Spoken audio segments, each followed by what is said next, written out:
இலங்கை கடற்படையால் சிறைபிடிக்கப்பட்ட ராமேஸ்வரம் மீனவர்களையும் படகுகளையும் விடுவிக்க வலியுறுத்தி ராமேஸ்வரம் மீனவர்கள் காலவரையற்ற வேலைநிறுத்த போராட்டத்தை தொடங்கியுள்ளனர். இத்தொடர்பான முழு விவரங்களை எமது செய்தியாளர் கார்த்திக் வழங்க கேட்கலாம். கார்த்திக், இத்தொடர்பான முழு விவரங்கள் கார்த்திக். ராமேஸ்வரம் மீன்பிடி துறைமுகத்திலிருந்து நேற்று முன்தினம் பாத்தீங்கன்னா 400க்கும் மேற்பட்ட விசைப்படகுல 1000க்கும் மேற்பட்ட மீனவர்கள் வந்து மீன்பிடிக்க கடலுக்கு போனாங்க.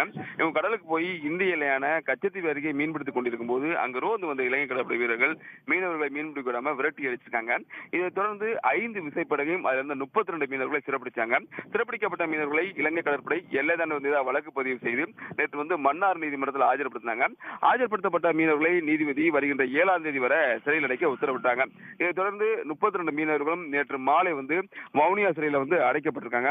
இந்த சம்பவம் ராமேஸ்வரம் மீனவர்களிடத்திலே மிகப்பெரிய ஒரு கொந்தளிப்பையும் ஒரு வேதனை ஏற்படுத்தியுள்ளது. இது சம்பந்தமா ராமேஸ்வரம் மீனவர்களின் ஒரு ஆலோசனை கூட்டமானது நேற்று ராமேஸ்வரம் மீன்பிடி துறைமுகத்தில் நடைபெற்றது. இந்த கூட்டத்தில் மீனவர்கள் என்ன வலியுறுத்தியிருக்காங்கன்னா, இலங்கை சிறையில் உள்ள மீனவர்களையும் படகையும் விடுதலை செய்ய வலியுறுத்தி ராமேஸ்வரம் மீனவர்கள் வந்து காலவரையற்ற வேலைநிறுத்தப்படுவதாக முடிவு செஞ்சு இந்த வேலைநிறுத்த போராட்டம் தற்பொழுது துவங்கியுள்ளது. இந்த வேலைநிறுத்தம் காரணமாக இன்னைக்கு ராமேஸ்வரம் மீன்பிடி துறைமுகத்தில் 700க்கும் மேற்பட்ட விசைப்படகு மீனவர்கள் மீன்பிடிக்க கடலுக்கு செல்லாமல் படகுகளை கரையோரம் நங்கரோடு நிறுத்தி வச்சிருக்காங்க. இந்த வேலைநிறுத்தத்தின் காரணமாக நேரடியாகவும் மறைமுகமாகவும் 10,000க்கும் மேற்பட்ட மீனவர்கள் வந்து வேலை இழந்திருக்காங்க. அது மட்டும் இல்லாமல் அரசுக்கு நாள் ஒன்றுக்கு 1 கோடி ரூபாய் வரை வர்த்தக இழப்பு ஏற்பட்டிருக்கு. மத்திய அரசு விரைந்து நடவடிக்கை எடுத்து இலங்கை சிறையில் உள்ள மீனவர்களின் படகை விடுதலை செய்ய வேண்டும் என்பதே ஒட்டுமொத்த ராமேஸ்வரம் மீனவர்களும் கோரிக்கையா இருக்கு. அப்படி விடுதலை செய்ய பட்சத்தில் இந்த மீனவர்களின் போராட்டம் தொடரும் என ராமேஸ்வரம் மீனவர்கள் அறிவித்துள்ளனர்.